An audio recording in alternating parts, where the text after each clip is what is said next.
Family card হলে 5,000 টাকা চাইতে আছে, সব বড় বড় চাইতে আছে। ফ্যামিলি কার্ড ভাই আমার লাগে ঘুমাইতে।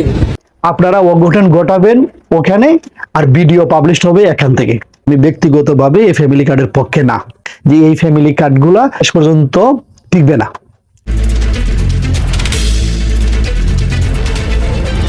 Voice of Shahanur. আসসালামু আলাইকুম। দেশ ও প্রবাস থেকে যারা আমার ভিডিও দেখতেছেন প্রত্যেকে জানাই আন্তরিক অভিনন্দন ও শুভেচ্ছা। আজকের আলোচনার টপিক হচ্ছে ফ্যামিলি কার্ড। ফ্যামিলি কার্ড হচ্ছে অবুঝ ও খেটে খাওয়া মানুষের একটি স্বপ্নের কার্ড। আজকে ফ্যামিলি কার্ডের আদ্যপান্ত নিয়ে আপনাদের সামনে আমি উপস্থিত হয়েছি। ফ্যামিলি কার্ড নিয়ে আলোচনা করতে গেলে আগে বুঝতে হবে যে ফ্যামিলি কার্ডটি বাংলাদেশে কবে থেকে চালু হয়েছে। ফ্যামিলি কার্ডটি বাংলাদেশে চালু হয়েছে 2022 সালে। তথাকথিত সরকার করোনা মহামারীর কারণে বিশ্ববাজারে যখন দ্রব্যমূল্যের ঊর্ধ্বগতি ঘটে যায়, তখন 1 কোটি পরিবারকে ফ্যামিলি কার্ডের আওতায় আনার জন্য একটি পাইলট প্রকল্প চালু করে, যেটি ছিল কাগজের।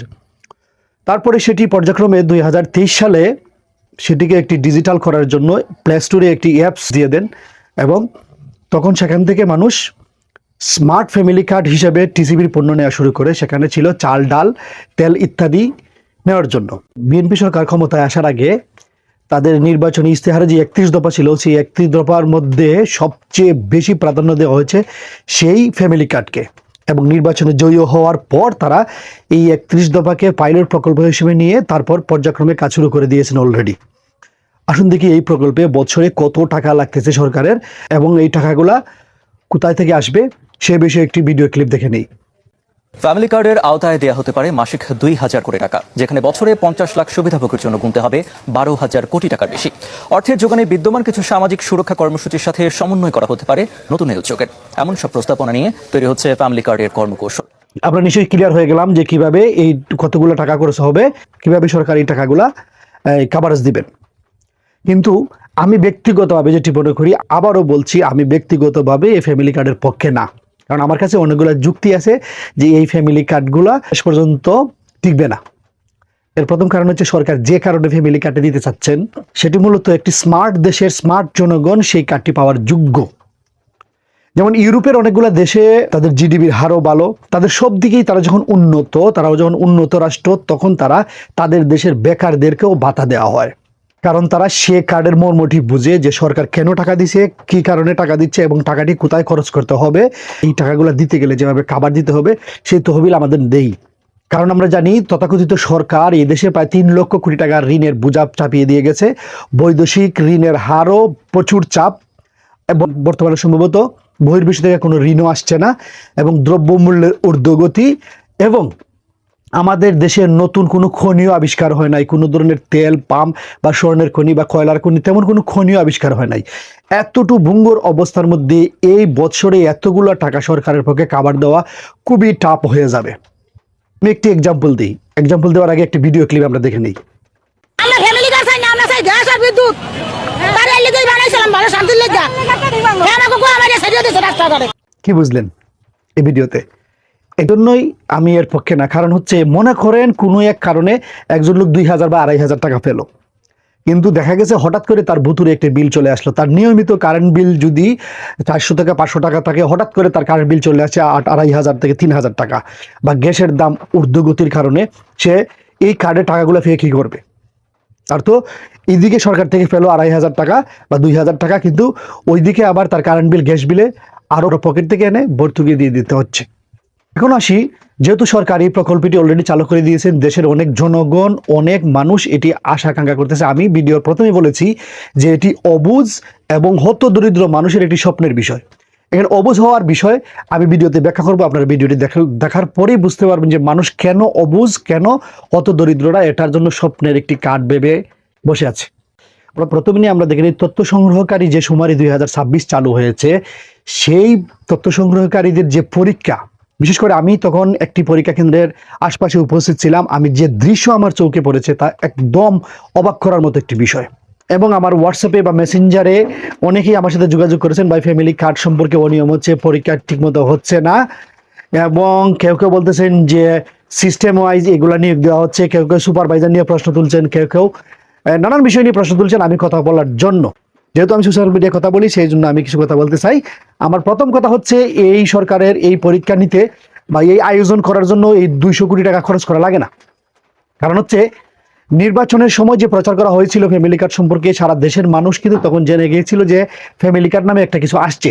তখন থেকেই সাধারণ মানুষ যারা এটা সম্পর্কে তেমন কোনো ধারণা নেই, প্রত্যেকের ভিতরে একটি শব্দ আসছে যে আমি কখন ফ্যামিলি কার্ড পাবো। আমার মতামত হচ্ছে এই 200 কোটি টাকা সরকারের খরচ হয় না। কারণ আপনারা নিশ্চয়ই জানেন পরিসংখ্যান ব্যুরো নামে একটি অফিস আছে প্রত্যেকটি উপজেলাতে। পরিসংখ্যান ব্যুরো অফিসার যারা আছেন তারা এখন নাকে তেল দিয়ে ঘুমাচ্ছেন, তাদের আসলে কোনো কাজেই নেই। যেহেতু এটি সমবায় মন্ত্রণালয় থেকে আসছে, পরিসংখ্যান ব্যুরো আর সমবায় মন্ত্রণালয় মিলে এই প্রকল্পটি হাত দিতে পারে। আর সরকার একবার যদি ঘোষণা দিয়ে দেয় যে ওই তারিখে ওই উপজেলায় ফ্যামিলি কার্ডের নিবন্ধন নেওয়া শুরু হবে, সময় মাত্র 5 থেকে 10 দিন, দেখতেন তখন যে প্রত্যেকটি উপজেলায় ট্রাফিক জ্যাম হয়ে যেত মানুষ ফ্যামিলি কার্ড পাওয়ার জন্য কাগজ জমা দিতে। আর এটির জন্য টোটাল হিস্ট্রি তো পরিসংখ্যান ব্যুরোতে আছে, আদমশুমারিতে আছে, কার বিল্ডিং আছে, কার কতটুকু জমি আছে, কার লুটাবাটি আছে, সবকিছু পরিসংখ্যান ব্যুরোতে আছে, আদমশুমারিতে আছে। এবং এই কাগজগুলো একত্রিত করে আপনারা পরিসংখ্যান ব্যুরোতে দেন এটি মিলানোর জন্য, সমবায় আর পরিসংখ্যান মিলে। তখন থেকে একটি বাছাই পর্ব চলে আসতো, কার দরকার না।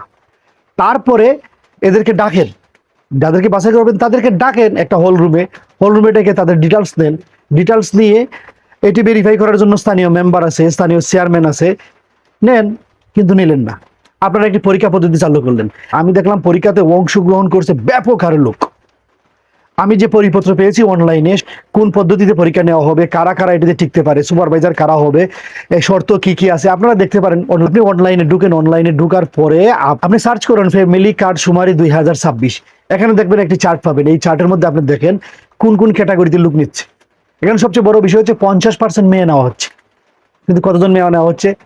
একজন সরকারি চাকরিজীবী বা একজন বেসরকারি চাকরিজীবী এই সুপারভাইজার হওয়ার যোগ্য না, কিন্তু পাইছে। আমার দেখা মতো এখানে যারা অংশগ্রহণ করছে, পরীক্ষা দিয়ে আসছে, কিছু নির্লজ্জ লোক আসছে। নির্লজ্জ আমি এর জন্য বললাম, কারণ হচ্ছে চাকরি আছে, ব্যবসা আছে, নিজে চলতে পারতেছে, সেও এই পরীক্ষা দিতে আসছে। আর অনেক পোলাপান আছে, অনেক লোক আছে যারা চলতেই পারে না, শিক্ষিত বেকার ঘুরে বেড়াচ্ছে, তারা খালি হাতে ফেরত যাচ্ছে। এসব নিয়ে কথা বলতে চাই না। এখন আসি, সরকার কেন এটিকে যাচাই প্রক্রিয়ার জন্য বাছাই পর্ব সহ পরীক্ষা সহ কেন নিল সরকার, কেন এটির পিছনে 200 কোটি টাকা খরচ করলো? কারণ হচ্ছে সরকার চাইলো কি। আসুন আমরা মাননীয় প্রধানমন্ত্রীর কাছ থেকে কথাগুলো শুনে নেই, তিনি কি চাচ্ছেন। ফ্যামিলি কার্ড নারীদেরকে সহযোগিতা করার জন্য আমরা প্রত্যেকের হাতে হাতে একটি ফ্যামিলি কার্ড পৌঁছে দিতে চাই। প্রধানমন্ত্রী যেটি চাচ্ছেন সেটি তো ক্লিয়ার হলো, কিন্তু জনগণ বুঝলো কি, নেতাকর্মীরা বুঝলো কি? আমরা এখন দেখব সরকারের এই মেসেজ দেওয়ার সাথে সাথে নির্বাচনের আগে নেতাকর্মীরা এই ফ্যামিলি কার্ড সম্পর্কে জনগণকে কি বার্তা দিচ্ছে, তারা নিজেরা বুঝলো কি আর জনগণকে বুঝালো কি। আসুন দেখি সেই ভিডিওটি। বাজারে গেলে ফ্যামিলি কার্ড নিয়ে গেলে 100 টাকার বাজার 50 টাকা হয়ে যাবে। এই কার্ড ব্যাংকে দেওয়ার সাথে সাথে টাকা দেবে, হয়তো 15,000 টাকা লাগবে, 15,000 দিল, নাহলে 20,000 লাগবে, 20,000 দিল। এই কার্ড দিলে নাকি 100 টাকা পূর্ণ 50 টাকা, আবার ব্যাংকে দিলে যত বেশি টাকা তোলা যাবে, নানান ধরনের হাবিজাবি এসব কথা। আসলে ওটার মূল বিষয়টি বুঝতেই পারেন নাই। আচ্ছা যাই হোক, নির্বাচনের আগে যে যেমন বুঝেছেন তেমন উত্তর দিয়েছেন, জনগণকে তেমন বুঝিয়েছেন। কিন্তু নির্বাচনের পরে সরকার যখন একটি পাইলট প্রকল্প হিসেবে চালু করছেন, ধাপে ধাপে অতিক্রম হচ্ছেন, তখন নেতা কর্মীরা কি বুঝলো, যাদেরকে দায়িত্ব দেওয়া হয়েছে তারা কি বুঝলো? আমার কাছে একটি ভিডিও আছে, এই দেখেন। ফ্যামিলি কার্ড করে দেওয়ার কথা বলে নারীদের কাছ থেকে টাকা নেওয়ার একটি ভিডিও সামাজিক যোগাযোগ মাধ্যমে ছড়িয়ে পড়তেই শুরু হয় তীব্র আলোচনা ও সমালোচনা। ভিডিওতে দেখা যায় ইউনিয়ন উদ্যোক্তা অফিসে বসে এক ব্যক্তি নারীদের কাছ থেকে 120 থেকে 130 টাকা করে নিচ্ছেন। ঘটনাটি প্রকাশ্যে আসতেই স্থানীয় এক ব্যক্তি প্রতিবাদ করেন, সবার টাকা ফেরত দিতে বলেন। পরিস্থিতি চাপে পড়লে টেবিলের ড্রয়ার থেকে টাকা বের করে কিছু নারীকে ফেরত দিতেও দেখা যায়। এটি কোনো কথা যে কার্ড রিসিভ করতে হলে 120 থেকে 130 টাকা দিতে হবে? তেমনই একটি ঘটনা ঘটছে মাত্র 2-3 দিন হলো সুনামগঞ্জ জেলার তাহিরপুর উপজেলায়। তিনি 68 থেকে 70 হাজার টাকা পাবলিকদের কাছ থেকে নিয়ে গেছেন, ফ্যামিলি কার্ড দিবেন বলে তার বিরুদ্ধে মামলা হয়েছে। এই যে তার প্রমাণ। মজার বিষয় হচ্ছে 100 টাকার পূর্ণ 50 টাকা ব্যাংকে দিলে টাকা দিয়ে দিবে, আবার এটি পেতে গেলে 100 থেকে 130 টাকা লাগবে। আবার আরেকজন আছেন বর্তমানে প্রতি ওয়ার্ডে ঘুরছেন ফ্যামিলি কার্ড দিবেন বলে, তিনি আবার দাবি করছেন 5,000 টাকা। শুনুন, ফ্যামিলি কার্ড হলে 5,000 টাকা চাইতে আছে, সব বড় চাইতে আছে। এভাবে যে যার পারছে ফ্যামিলি কার্ড সম্পর্কে যে যাকে বুঝাচ্ছে, যে যাভাবে সিস্টেম করে নিচ্ছে। কিন্তু আরেকটি জিনিস এখন আমি আপনাদেরকে দেখাচ্ছি, এখানে টাকা গেল, অনেক কিছু গেল, আর কি লাগে ফ্যামিলি কার্ড পেতে হলে সেই ভিডিওটি দেখি। আমার ফ্যামিলি কার্ড দেবো ভাই, আমার লাগে ঘুমাইতে।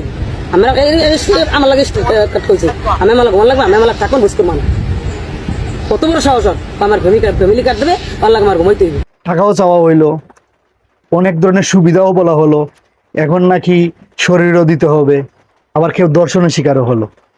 আসুন দেখি দর্শনের ভিডিওটি। ফরিদপুরে ফ্যামিলি কার্ড ও বিধবা ভাতা কার্ড করে দেওয়ার কথা বলে আবাসিক হোটেলে নিয়ে এক নারীকে ধর্ষণের অভিযোগ উঠেছে। এ ঘটনায় মামলা করেছেন ভুক্তভোগী নারী জানান 10 বছর আগে তার স্বামী মারা যান, এরপর থেকে অন্যের বাসাবাড়িতে কাজ করে জীবিকা নির্বাহ করছেন। তাকে ফ্যামিলি কার্ড ও বিধবা ভাতার কার্ড করে দেওয়ার আশ্বাস দেন প্রতিবেশী সুজন শেখ। ফ্যামিলি ভাতা দিবে বললে তাকে প্রলোভন দেখায়, মানে একটা ভাঙ্গা রাস্তার মোড়ে একটা হোটেলে নিয়ে তাকে জোরপূর্বক দর্শন করছে। আরো কত কিছু আছে সামনে। এই ফ্যামিলি কার্ড পেতে গেলে এক একজন এক এক ধরনের সিস্টেম চালু করে দিয়েছেন। কেউ নাকি বলেছেন যে কিছুই লাগবে না, শুধু আমার সাথে দেখা করলেই চলবে। আসুন দেখি।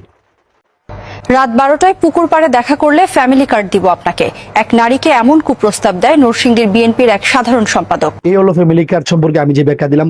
অসহায় এবং অবুঝ মানুষ যাকে যেমনি বুঝাচ্ছে সেভাবেই তারা অগ্রসর হচ্ছে।